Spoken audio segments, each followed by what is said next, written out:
What's going on, you guys? It's your Huggable Hipster here, and welcome back to Soulsborne Academy. Don't mind the hunter in the corner. They are just here for your protection. Okay, so we are back with Bloodborne, and today we are going to be taking on the Cleric beast. You guys can just like go right past this guy. Literally just go right past him.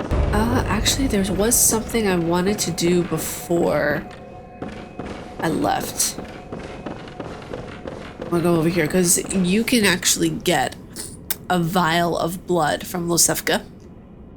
Are you out on the hunt? I am. Then I'm very sorry, but I cannot open this door. I am Yosefka. The patients here in my clinic must not be exposed to infection. I know that you hunt for us, for our town, but I'm sorry. Please. This is all that I can do. And you're gonna get some of her blood. Yeah, Losefka's blood vial. Thank you very much, Losefka. I appreciate you. She took care of us, and now we are on the hunt. In this episode, we are going to be dealing with the Cleric beast. And this guy's gonna be a little bit haphazard. Not gonna lie. Reason being, I'll explain later. Once we get to him, I prepped the ladder. I got everything going. This guy. Yep, blood vial, perfect. Okay, no, you're great. Thanks.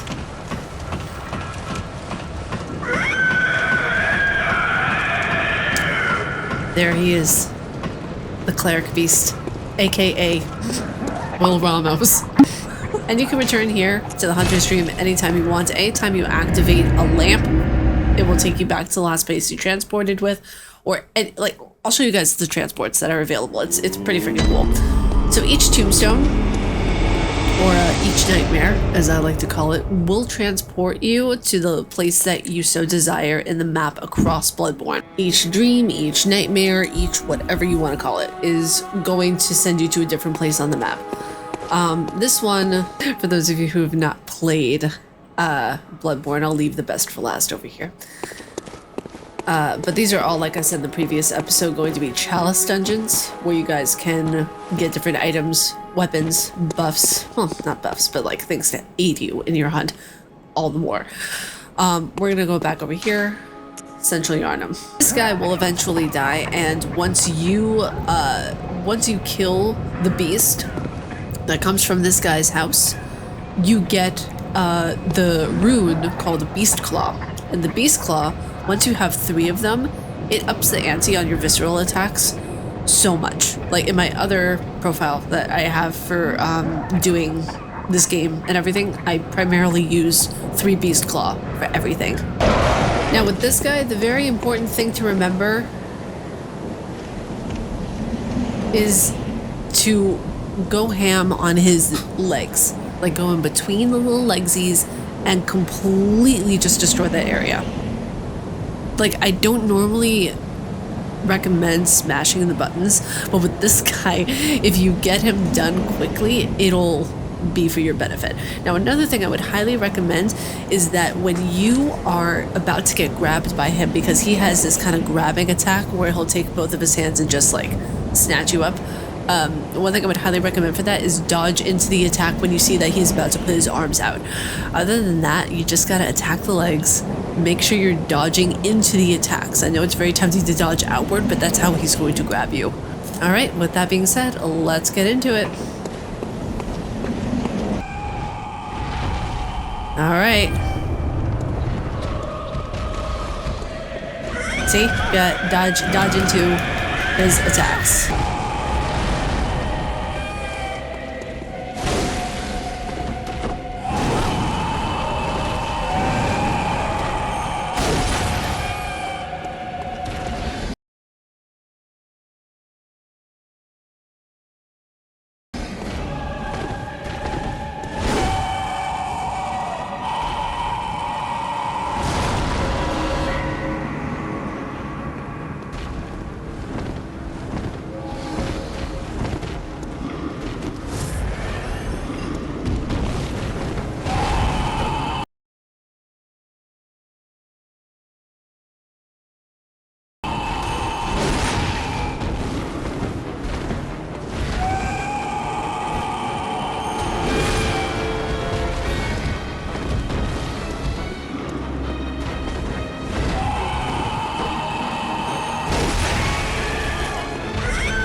Oh boy. Hi, buddy.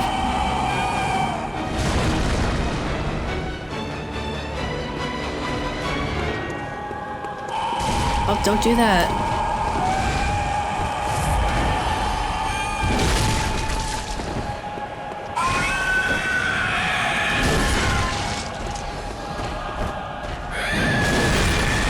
Oof.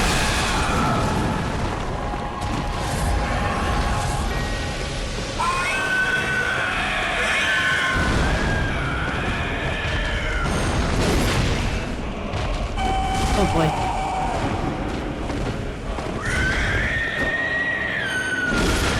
You want to stay behind him? I'll do as much maneuvering work as possible.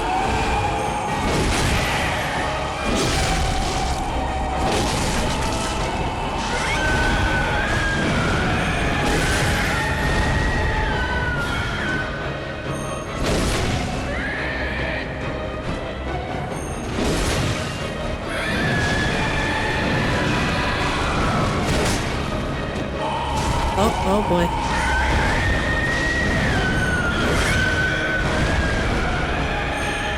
Oh boy.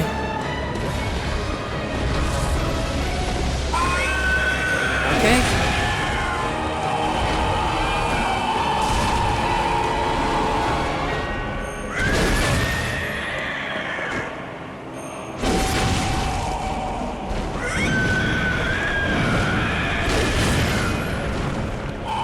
Okay. There we go. Now, this guy is very tricky whenever he gets to the second phase. What's going to happen is eventually you will get him to a point of where he starts kind of like doing this auto buff, right?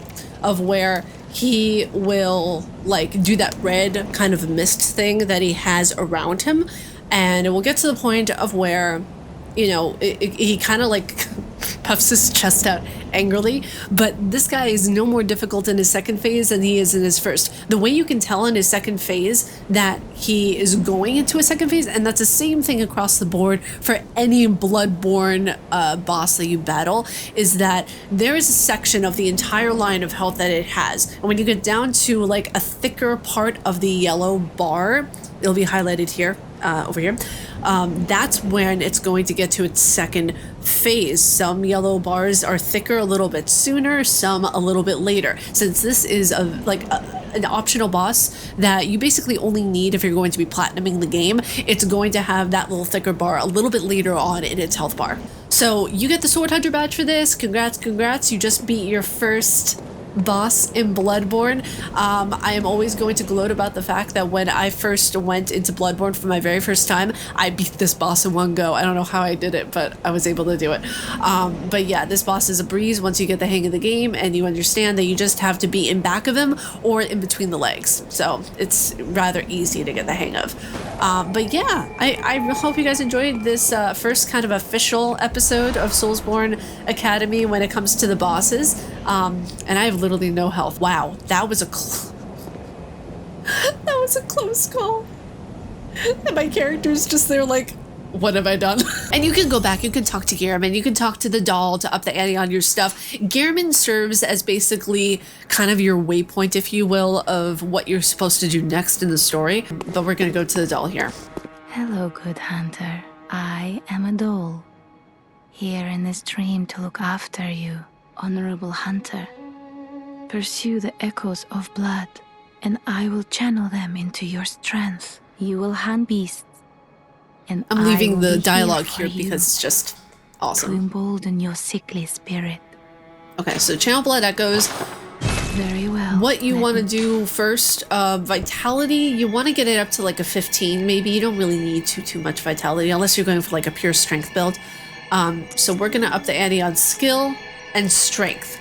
This is where the quality build comes in, because once you have strength and skill up to a certain point and then you have 3 Beast Claw, you will become unstoppable. Okay, that is just hands down, you'll become unstoppable. So we're gonna up the ante on that. Do that, and that's perfect. For right now, that's good. You want the strength and the skill roughly around the same thing.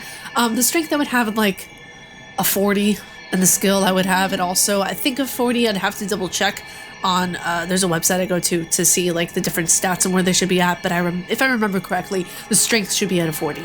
But yeah, I'll double check on the skill and I'll put it here somewhere in the video. But yeah, you guys. Okay, so this is where you're gonna go and you're going to equip the, the beast claw, whatever kind of runes you are going to utilize. This is where you equipped it. You have to fight a boss in order to get the rune, like the tool to be able to utilize this. Every bosses in this game you need to defeat in order to get platinum. So we're gonna be going through the boss in order to get this one too. Like my goal is to do every boss in the main game. I'd have to see about the DLC. The DLC bosses are a little bit tougher. The only really easy boss in the DLC is Lady Maria, because you can just straight parry her, you know, the entire time. But yeah, I'm really tempted to do the bosses too for the DLC as well, but I'd have to think about that. But for the main game, we're going to be going through all the bosses. And this is the workshop. You can fortify, you can repair, you can do all sorts of stuff here. We're going to do that. Thank you. Repair. You can also fortify the weapons here. We don't have any bloodstone shards. You need to get those in order to up the ante on your hunter's axe, whatever weapons you have, and then it'll ask for like blood chunks. Same thing goes for the hunter pistol as well. So you guys, that is it for today's video. In the next episode, we are going to cover how to defeat Father Gascoigne. Father Gascoigne's boss, you can parry him fairly easy once you get the gist of it. So we're going to cover how to parry Father Gascoigne in the next episode, you guys. If you all like my face and what I do, please be sure to subscribe and hit that bell down below. I make videos every day here on YouTube. May you find your worth in the waking world, dear hunter. Stay casually nerdy, and I will see you all in the next video. Umbasa.